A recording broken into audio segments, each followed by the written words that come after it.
Kaum muslimin dan muslimat yang berbahagia, Assalamualaikum. Kepada semua pemirsa, Shalom. Kali ini kita akan membahas lebih mendalam lagi persoalan Nabi Muhammad dalam Islam adalah fiksi menurut keterangan Al-Quran dan menurut pengakuan kitab hadis. Nah, jadi ini pokok bahasan yang kita akan bahaskan kali ini. Nah, berbicara persoalan Nabi Muhammad dalam Islam adalah fiksi, maka kita punya dua sumber yang sangat kuat sebagai dalil yang dapat menerangkan bahwasanya Nabi Muhammad yang diyakini umat dalam agama Islam sesungguhnya adalah fiksi. Yang pertama, kita akan melihat dari keterangan Al-Quran terhadap sesosok Nabi yang sering diagung-agungkan dalam agama Islam, hingga Nabi ini lebih banyak kuasa daripada Tuhan yang diyakini umat. Nah, kemudian kita akan melihat sumber yang kedua, yaitu pengakuan kitab hadis. Di antaranya kita menggunakan Sahih Al-Bukhari ini sebagai contoh, dan Anda juga bisa lihat dari Sahih Muslim dan lain-lain. Nah, terkait dengan hadis, maka nanti ada kitab fikih seperti ini. Nah, dan juga nanti akan ada kitab Asbabun Nuzul dan Sirah Muhammad. Jadi itu semua adalah bagian daripada tradisi Islam yang membentuk doktrin Islam. Dan termasuk di dalamnya adalah pemikiran mazhab atau tokoh-tokoh agama yang sangat terkenal dalam agama Islam. Di antaranya adalah Imam Al-Ghazali yang menjagokan tradisi ortodoksi Islam, yaitu yang terkait dengan kitab-kitab hadis dan informasi-informasi dalam kitab fikih seperti ini. Oke.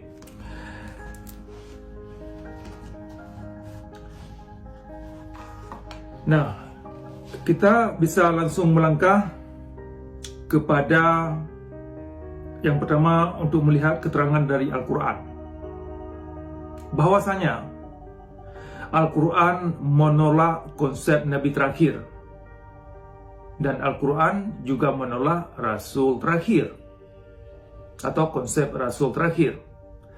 Jadi ketika Al-Quran menolak konsep Nabi terakhir atau the seal of the prophets, maka pada saat yang sama Al-Quran menolak konsep Tuhan yang dibawa oleh Nabi yang dimaksud, dalam hal ini Nabi Muhammad. Nah, ketika Al-Quran menolak konsep Nabi terakhir, maka pada saat yang sama juga Al-Quran menolak konsep akidah Islam atau Islam secara instansi atau lembaga. Jadi tidak hanya Al-Quran menolak konsep Nabi terakhir atau the last prophets, juga Al-Quran menolak agama yang dibawa oleh Nabi yang dimaksud sekalian. Nah, karena berbicara tentang agama Islam tidak terlepas daripada ajaran-ajaran yang terkait dengan kitab fikih atau kitab hadis.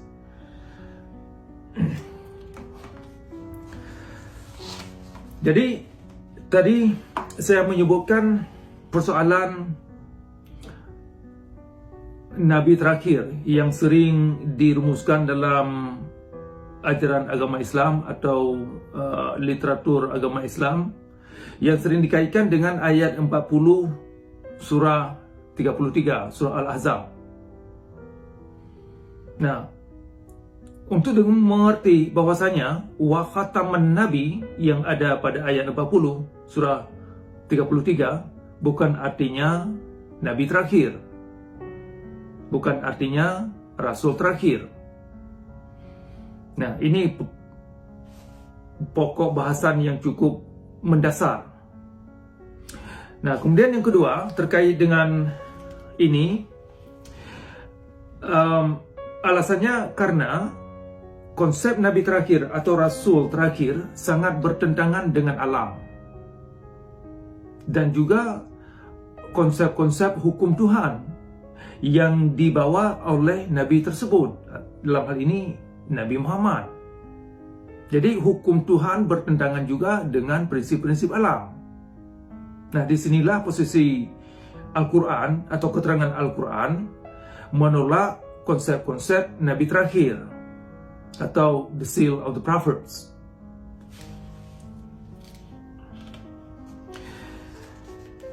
Alasan lain bisa kita jabarkan lebih luas. Nah, konsep Nabi terakhir sangat bertentangan dengan ayat 61 dari surah Al-Baqarah. Yaitu di sana dikatakan bahwasannya pada Nabi itu harus mengandung unsur-unsur yang hak dan tidak bisa dipisahkan dari fitrahnya manusia. Dan juga kita lihat dari ayat 62, surah 22, itu persoalan Allah atau kebenaran itu ada pada Allah dan juga terkait dengan hak. Zalika bi annallaha huwal haq. Nah, jadi antara Rasul dan Allah ini harus bagian daripada elemen-elemen ciptaan alam. Dan harus berada dalam alam, harus bisa dimengerti oleh manusia, harus bisa ditangkap oleh indera manusia, sehingga bisa dimengerti, bisa ditelusuri, bisa dievaluasi seluk-beluk satu kondisi. Nah, oleh karenanya konsep Nabi atau Rasul atau Allah tidak boleh terbalut dengan dogma, tidak boleh terbalut dengan konspirasi teori, tidak boleh terbalut dengan mimpi-mimpi seseorang yang disinyalir lahirnya atau tercipta pada 1400 tahun yang lalu. Nah, ini secara mendasar kenapa Al-Quran menolak konsep Nabi terakhir. Jadi, alasan berikutnya, dengan tradisi Islam atau literatur yang kita dapat dalam kitab hadis, kitab fikih, dan lain-lain, semuanya itu tidak bisa menciptakan aswatun hasanah, tidak bisa menciptakan konsep ar-rahmatan lil alamin kepada kesejahteraan atau human flourishing. Nah, banyak hal lain yang terkait, tetapi dua unsur itu sebagai contoh bahwasanya kenapa Islam itu menonjolkan atau mempromosikan bahwasanya Islam ini rahmatan lil alamin, Islam ini adalah damai dan segala macam, dan tetapi tidak bisa diwujudkan dalam alam. Persoalannya apa? Karena konsep-konsep yang diajarkan di dalam kitab hadis atau di dalam ajaran doktrin agama Islam bertentangan dengan prinsip alam. Termasuk di dalamnya hukum-hukum syariat Islam yang diatasnamakan hukum Tuhan. Ketika hukum Tuhan bertentangan dengan alam, nah disinilah Al-Quran menolak perkara-perkara yang demikian. Nah, kalau Al-Quran ini dianggap sebagai kitab yang datangnya dari Sang Pencipta alam, maka Al-Quran harus berbicara tentang proses alam, tentang proses kejadian, terutama yang menyangkut dengan manusia, terutama sekali yang menyangkut dengan psikologi kita manusia, cara kita berpikir. Nah, kualitas kita berpikir, kualitas kita hidup tidak terlepas daripada kualitas narasi. Nah, narasi ini sangat berpengaruh. Makanya Al-Quran tidak bisa terkait dengan slogan-slogan dongeng, tidak bisa terkait dengan narasi-narasi konspirasi teori, gosipan-gosipan atau hipotesa-hipotesa yang tidak bisa difatwalkan dalam realitas alam. Oleh karenanya, Al-Quran itu harus bisa dimengerti dengan pengertian yang faktual dalam alam, sebagai wahyu. Jadi Al-Quran itu bukan wahyu sebelum Anda mengerti apa yang Anda baca, dengan pengertian yang fakta, yang berdasarkan unsur-unsur atau nilai substansi, baik itu objektif atau subjektif, yang ada dalam alam, sehingga Anda bisa menganalisa nilainya bagaimana. Makanya dalam Al-Quran surah Ar-Rahman, dari surah Ar-Rahman itu Anda akan baca di sana dari ayat 2 sampai ayat 4, itu yang intinya diterangkan bahwasanya Allamal Quran. Quran itu memberi satu ilmu atau mendidik, ya kan, sebagai mendidik, sebagai petunjuk. Kemudian khalaqal insan, yang manusia ini kepada manusia. Kemudian allamal bayan, dengan ilmu-ilmu yang bayan. Nah, ilmu bayan ini ya harus fakta, harus ada dalam alam. Kemudian di ayat 138 surah Al-Imran, di sana juga ini saya kutip, haza bayanul linnasi wa hudan. Nah, jadi maknanya haza bayanun linnasi wa hudan, bahwasanya Al-Quran ini mengandung pernyataan yang fakta atau yang bisa dibuktikan adanya prosesnya itu dalam alam, bukan konspirasi teori atau bukan hipotesa yang tidak bisa diraih oleh indera manusia. Nah, itu tentang esensi Quran yang perlu dimengerti, bagaimana Al-Quran ini bisa layak sebagai petunjuk. Kalau tidak, tidak ditempuh dengan demikian, Al-Quran ini tidak layak sebagai petunjuk dan malah menjerumuskan dan merusak diri kita sendiri dan orang lain. Nah, sekali lagi, Al-Quran itu harus dimengerti secara pemahaman, dengan pemahaman yang faktual dalam alam. Baik itu nilai yang dipahamkan itu mengandung objektif atau subjektif. Keduanya itu harus ada dalam alam sehingga bisa dianalisa nilainya bagaimana, duduk perkaranya bagaimana. Nah, itu persoalan Al-Quran. Sehingga terkait dengan konsep Nabi terakhir tadi yang dipahamkan atau yang dibentuk oleh Ahlu Sunnah, itu sangat bertentangan dengan apa yang diterangkan dalam Al-Quran. Nah, kenapa bahwasanya tradisi Islam tidak bisa menciptakan manusia kepada orang baik-baik, walaupun sudah ada syariat Islam, walaupun orang sudah taat sembahyang, puasa, nih, haji, umrah dan lain-lain, kok semakin mendalam orang Islam tenggelam dalam syariat Islam, maka semakin kejam manusia itu jadinya. Ya, persoalannya bagaimana? Kenapa? Ya, karena hukum-hukum Tuhan yang dibentuk oleh Ahlus Sunnah atau kitab-kitab hadis adalah bertentangan dengan prinsip-prinsip alam.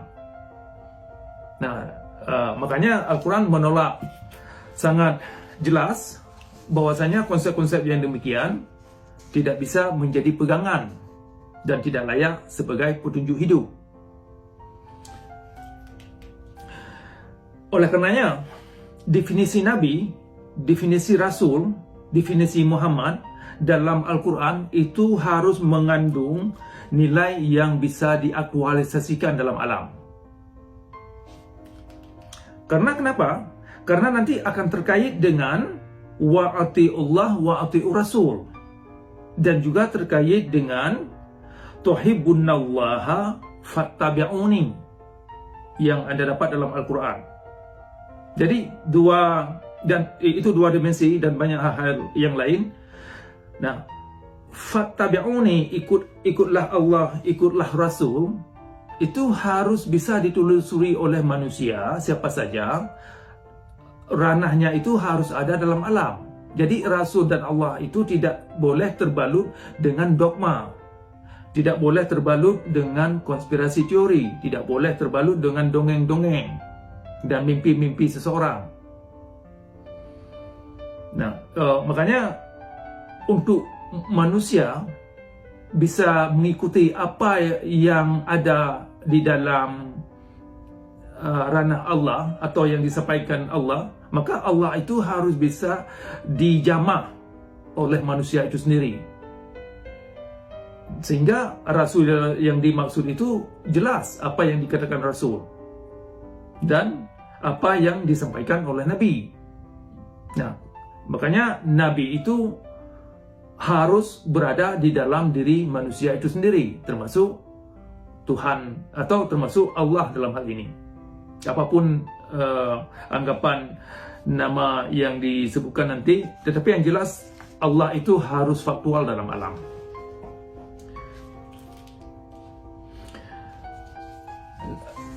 Perlu saya tambah persoalan ini dan perlu dimengerti bahwasanya kalau Nabi Muhammad itu datang, hukum Tuhan itu ada ketika Nabi Muhammad itu datang. Nah, ini yang sangat bermasalah dan sangat bertentangan dengan konsep alam.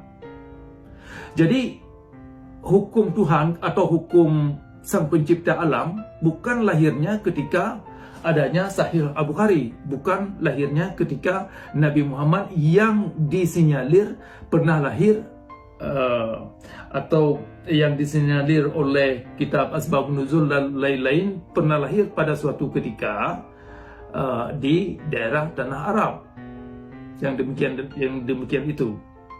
Nah, jadi persoalan hukum Tuhan itu sudah ada sejak kejadian alam semesta ini. Nah, makanya ayat 15 dari surah Al-Isra itu, di ujung ayat itu dikatakan, kami tidak akan mengancam atau memberi ganjaran kepada manusia sebelum datangnya Nabi Muhammad. Yang dimaksud di sini Nabi Muhammad, ya kan? Jadi terjemahan itu sangat bermasalah, sangat bermasalah. Hukum alam sudah ada sejak ada alam ini. Nah, itu yang pertama. Kemudian yang kedua, yang lebih masalah lagi, hukum Tuhan yang dibentuk di dalam Ahlus Sunnah bertentangan dengan alam. Jadi tidak hanya sangat keliru bahwasanya kita mengklaim ganjaran yang terjadi pada manusia sebab akibat adanya itu ketika datangnya Nabi dalam Islam, itu sungguh keliru. Nah, lebih lagi kalau yang dikandung oleh kitab hadis itu yang di atas namakan hukum-hukum Tuhan bertentangan dengan alam itu sendiri. Jadi sungguh banyak bermasalah dalam hal ini. Nah, kembali kepada posisi Al-Quran atau keterangan Al-Quran, kenapa Al-Quran menolak konsep Nabi terakhir? Di dalam Al-Quran ada 5 kali kata Muhammad tersebutkan. 1 kali di bagian surah, 4 kali di bagian surah itu sendiri. Nah, jadi ini nama-nama surah yang bisa agar Anda bisa pelajari sendiri. Yang pertama, ayat 144 surah Al-Imran. Kemudian pada ayat 40 surah Al-Ahzab yang sudah saya terangkan barusan. Kemudian pada ayat 1 dan ayat 2 dari surah Muhammad.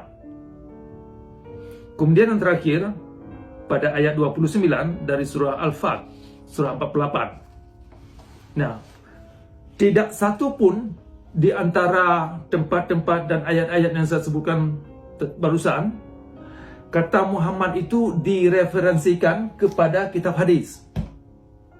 Tidak satu pun kata Muhammad yang ada dalam Al-Quran, kelima tempat tersebut direferensikan kepada kitab hadis atau figur yang diilustrasikan di dalam kitab hadis atau kitab fikih atau sirah Muhammad dan asbabun nuzul dan lain-lain.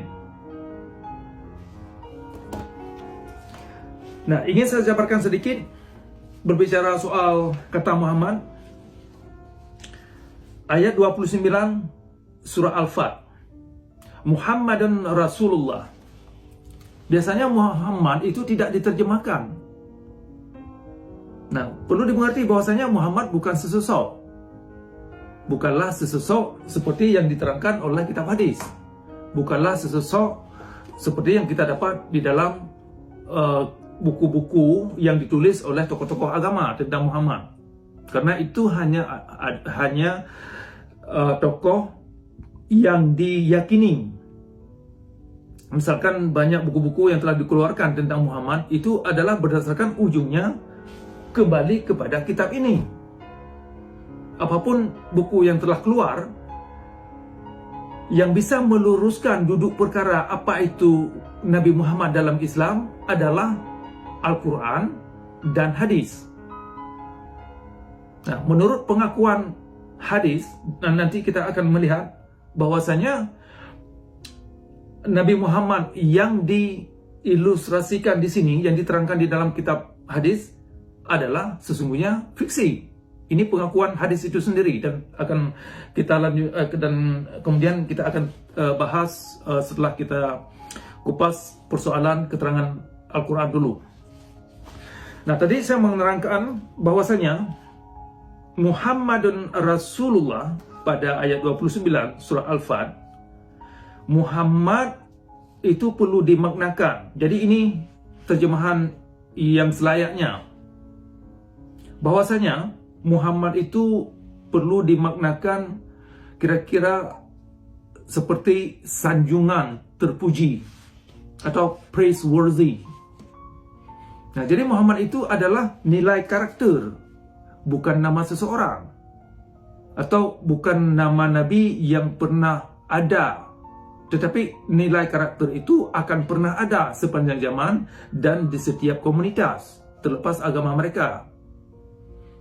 Nah, makanya Al-Quran itu tidak memihak kepada agama, karena kalau Al-Quran ini dianggap datangnya dari Sang Pencipta alam, maka Al-Quran tidak boleh bertentangan dengan prinsip-prinsip alam. Nah, menyangkut persoalan Muhammad, maknanya itu lebih tepat adalah sanjungan terpuji atau praiseworthy. Nah, jadi makna Muhammadun Rasulullah lebih tepat dimaknakan sikap dan tindakan manusia mencerminkan pribadi diri manusia itu. Dengan kata lain, dari buahnya kamu akan kenal siapa mereka. Demikian juga sebaliknya. Dari buahnya mereka akan mengenal siapa kamu. Demikian.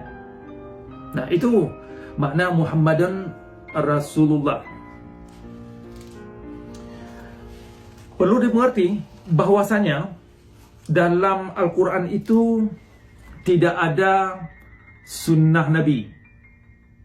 Yang ada dalam Al-Quran adalah hanya sunnatullah.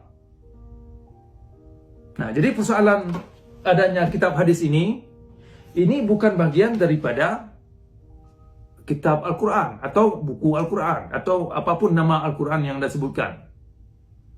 Al-Quran nampaknya mencoba menerangkan prinsip-prinsip alam atau hal-hal yang sangat terkait dengan proses evolusi kita ini, terutama secara psikologi, sehingga kita ini bisa dapat mengenal diri untuk bisa memberdayakan diri ini kepada produktivitas, kepada kreativitas, sehingga bisa berguna bagi dirinya dan juga bisa berguna bagi orang lain dan kepada dunia. Nah, disitulah Al-Quran ini nampaknya menerangkan ke arah situ dengan mengenal prinsip-prinsip alam, sehingga keputusan yang kita ambil itu akan membawa akibat baik atau buruk. Nah, karena terkait dengan pembentukan karakter, maka karakter itu tidak terlepas daripada narasi apa yang ditanam di dalam pikiran. Dengan narasi inilah membuat manusia ini sikap dia itu bagaimana, karena dari sikap itu akan menjadi kebiasaan itu menjadi karakter. Nah, kalau seseorang itu ingin membentuk dirinya kepada orang baik-baik atau kepada orang yang diimpikan, maka lebih dulu dia harus mengetahui apa yang terjadi di dalam otaknya, dalam pikirannya. Nah, dengan membentuk mindset atau pola pikir yang tepat, maka dia akan lebih terarah kepada objektif yang ingin ditempuh dalam hidup.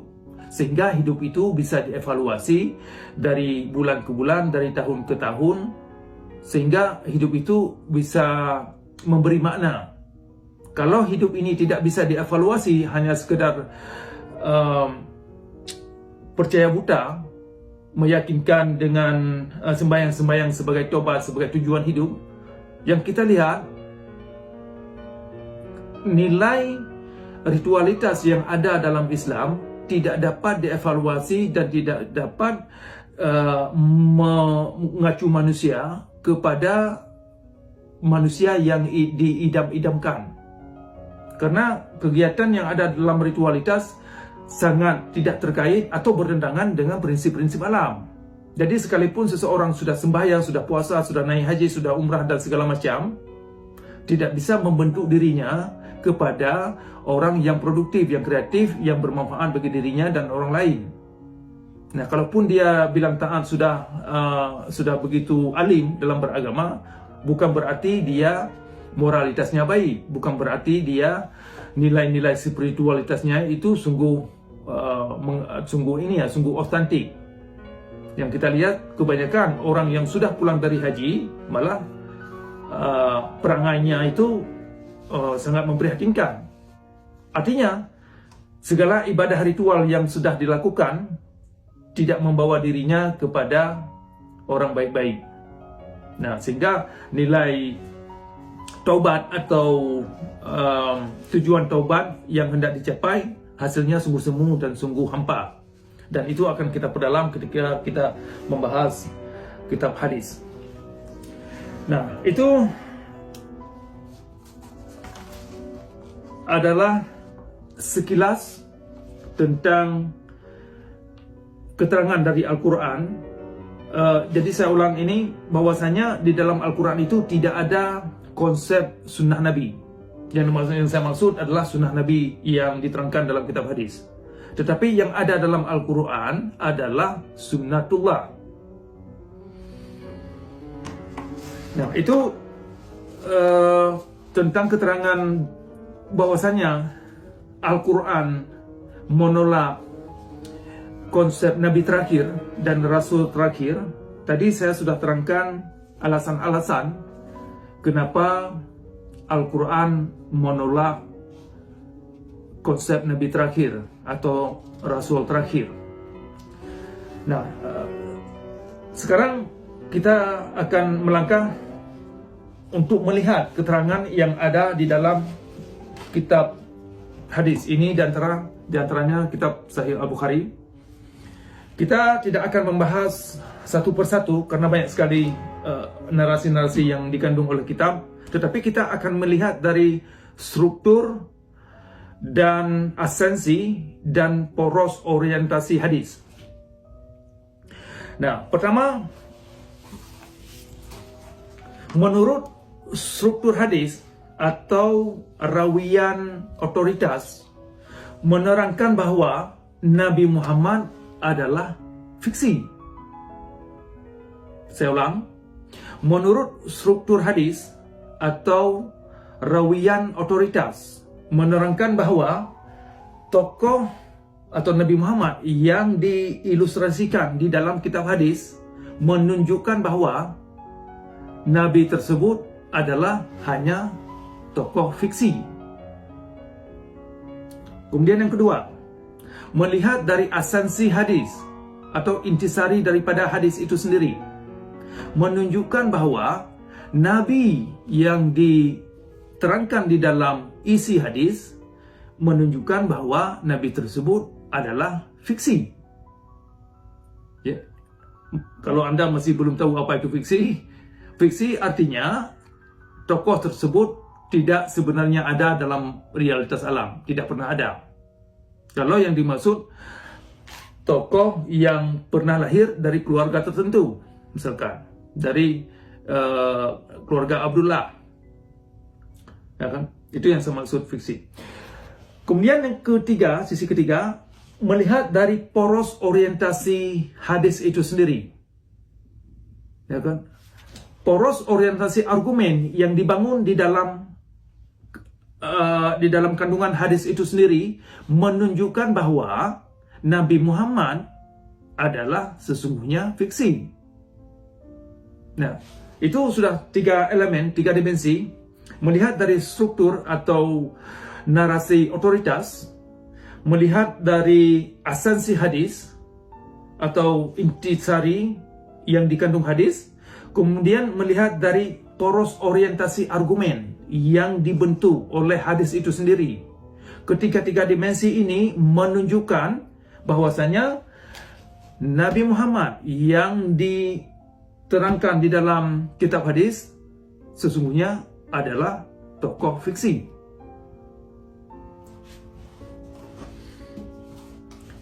Lebih jauh lagi, perlu saya terangkan persoalan sanad.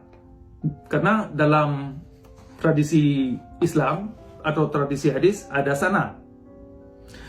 Sering orang Islam atau orang Muslim cendekiawan menggunakan sanad ini sebagai scapegoat, sebagai justifikasi kebenaran. Nah, kenapa argumen mereka ini sungguh keliru dan sangat rapuh? Karena di dalamnya, walaupun mereka menyebutkan sanad itu artinya adalah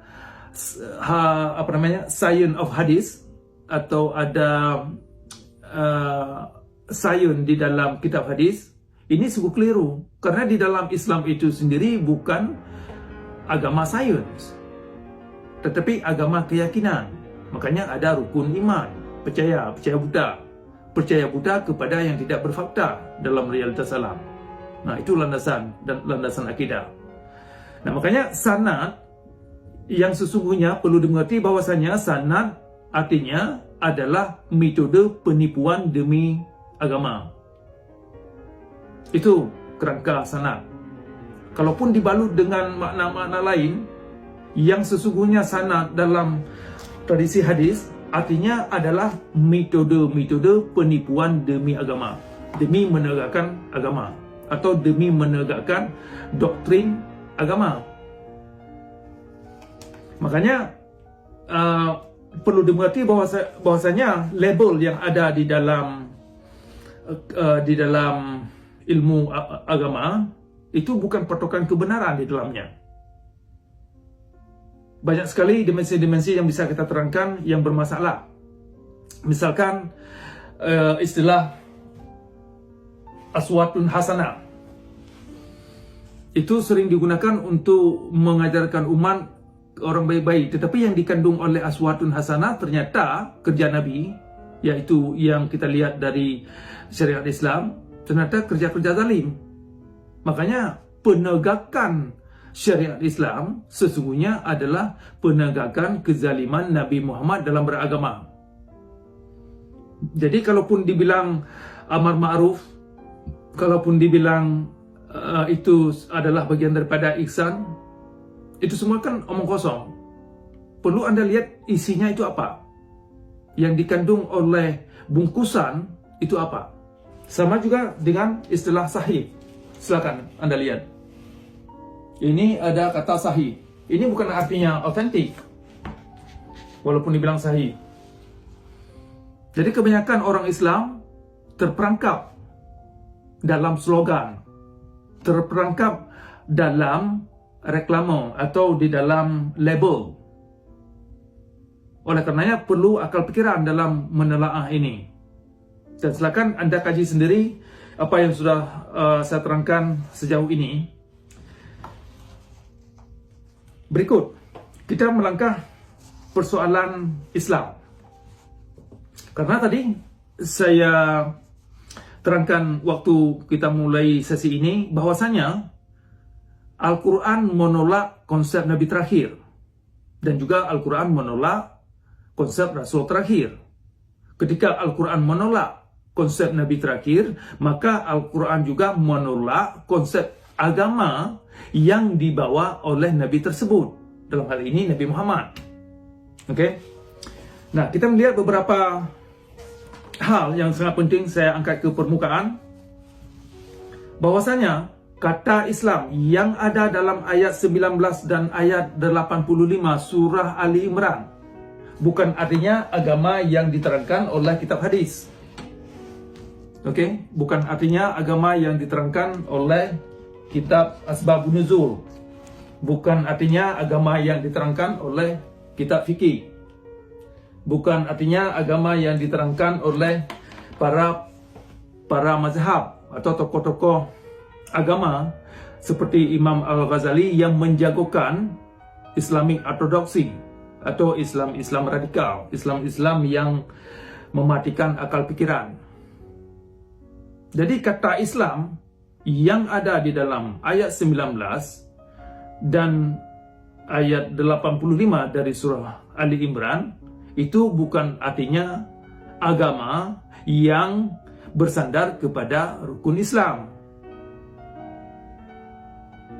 Jadi kata Islam yang ada dalam Al-Quran bukan artinya agama yang bersandar kepada rukun iman atau yang bersandar kepada percaya-percaya buta, yang bersandar kepada dongeng-dongeng atau konspirasi teori atau hipotesa yang tidak bisa difaktualkan dalam realitas alam. Nah, ini sering sekali dua ayat ini digunakan oleh para Muslim cendekiawan sebagai justifikasi. Kalaupun mereka mengakui bahwasanya banyak aib di dalam kitab ini sehingga orang Islam dilarang membahas hal-hal yang menjijikkan yang ada di dalam kitab ini, tetapi karena mereka menggunakan kata Islam, mereka menjustifikasikan Islam yang dibentuk oleh kitab itu sendiri dengan menggunakan ayat ini. Jadi inti ayat ini saya terangkan sekilas, bahwasanya agama yang diterima di sisi Tuhan adalah agama Islam. Yang dimaksud mereka, Islam itu adalah sebuah agama, dan agama itu harus bersandar kepada kitab hadis, harus bersandar apa yang diterangkan oleh kitab fikih. Ya, begini, harus ada di dalamnya hukum syariat Islam. Sedangkan syariat Islam adalah hukum-hukum zalim. Jadi penegakan syariat Islam sesungguhnya adalah penegakan kezaliman Nabi Muhammad dalam beragama. Nah, tindakan-tindakan Nabi yang zalim ada di sini diterangkan. Silakan Anda kaji sendiri, baca sendiri, ambil kesimpulan sendiri. Nah, kita tidak akan membahas satu persatu. Nah, silakan, ini di antara kitab fikih dan banyak kitab fikih yang lainnya. Silakan kaji betapa sadisnya perlakuan Nabi dalam beragama. Makanya konsep aswatun hasanah itu kan tidak bisa diwujudkan karena masalahnya hukum-hukum Tuhan yang dianggap datangnya dari Tuhan ternyata sangat bertentangan dengan prinsip alam. Nah, itu sudah saya sebutkan persoalan kata Islam. Nah, lebih jauh lagi, di dalam agama Islam itu ada konsep ini di antara hal-hal yang lain. Tetapi saya sebutkan satu di antaranya, persoalan akhirat, definisi akhirat yang dibentuk oleh agama Islam atau doktrin Islam. Yang mereka mengerti akhirat itu artinya setelah dunia ini dileburkan. Jadi akan ada satu alam nanti, tempat manusia ini dihisap, dievaluasi bagaimana hasil kerjanya kita. Nah, itu satu konsep yang cukup bermasalah, yang sangat bertentangan dengan alam itu sendiri. Nah, makanya Al-Quran sangat menolak konsep-konsep yang demikian. Okay? Karena yang namanya persoalan dunia ini akan diliburkan, itu tidak ada satu manusia yang dapat mengklarifikasikan duduk perkara siapa yang masuk syurga, bagaimana kondisi syurga yang dimaksud. Nah, makanya kalau Anda tanyakan kepada orang yang pulang dari haji, bagaimana nasib syurga mereka, mereka tidak tahu.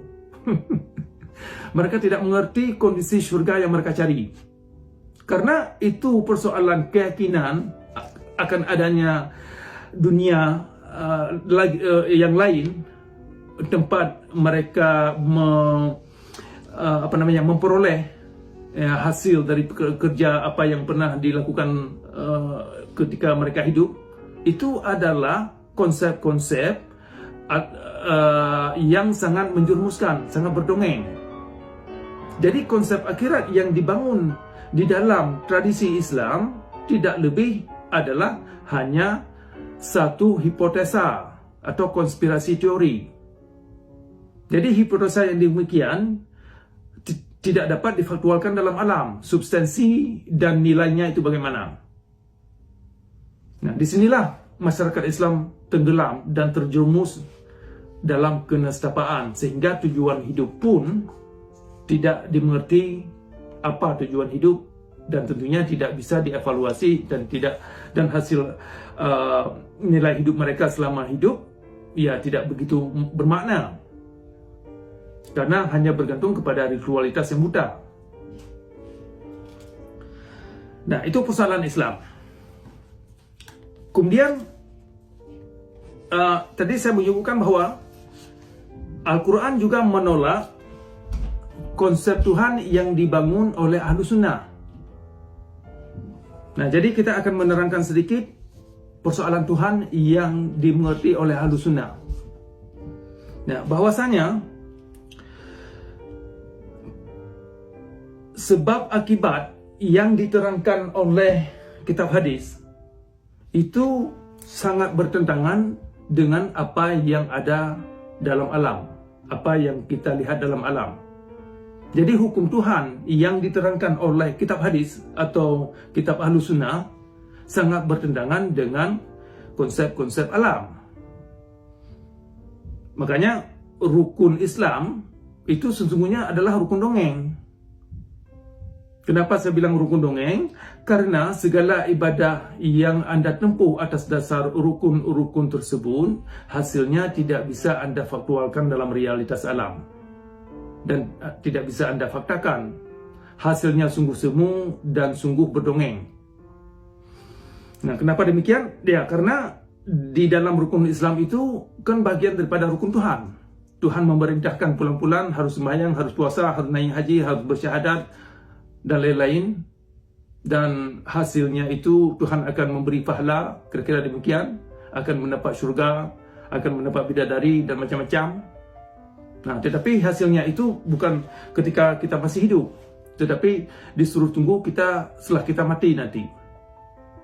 Jadi cerita-cerita pemikiran-pemikiran yang begitu cukup bermasalah kalau kita hadapkan dengan prinsip-prinsip alam. Sehingga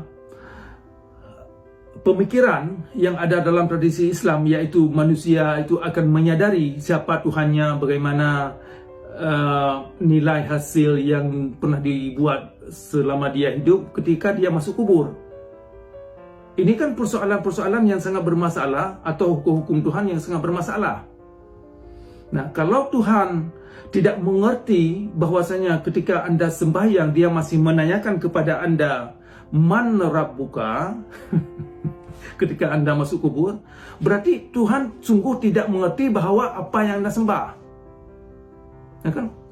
Anda misalkan sembahyang, barusan sembahyang, Anda meninggal, kemudian Anda dikuburkan. Tuhan menanyakan, Man Rabbuka, siapakah Tuhan kamu? Itu kan satu pertanyaan yang sungguh konyol.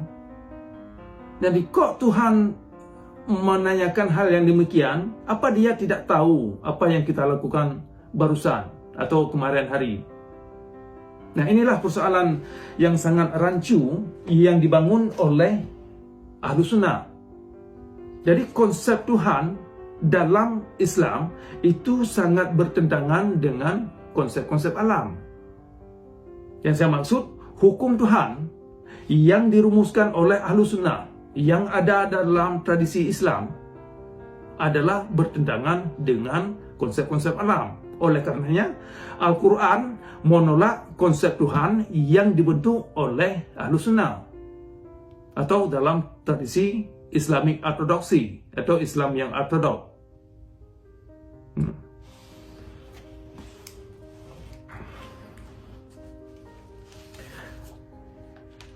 Nah, itu sudah saya terangkan panjang lebar persoalan kenapa Al-Quran menolak konsep Nabi terakhir.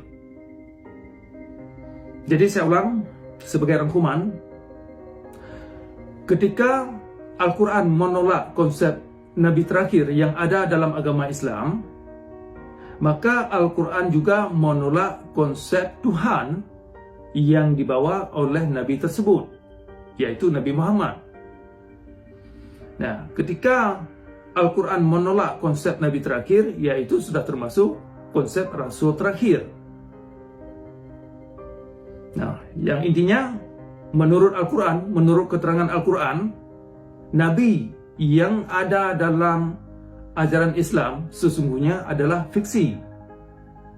Kemudian, menurut pengakuan kitab hadis itu sendiri, berdasarkan struktur hadis, berdasarkan narasi otoritas, berdasarkan objektif atau esensi hadis, berdasarkan orientasi atau poros orientasi hadis. Pengakuan hadis menunjukkan, atau dengan ketiga dimensi itu menunjukkan bahwasanya Nabi Muhammad adalah fiksi.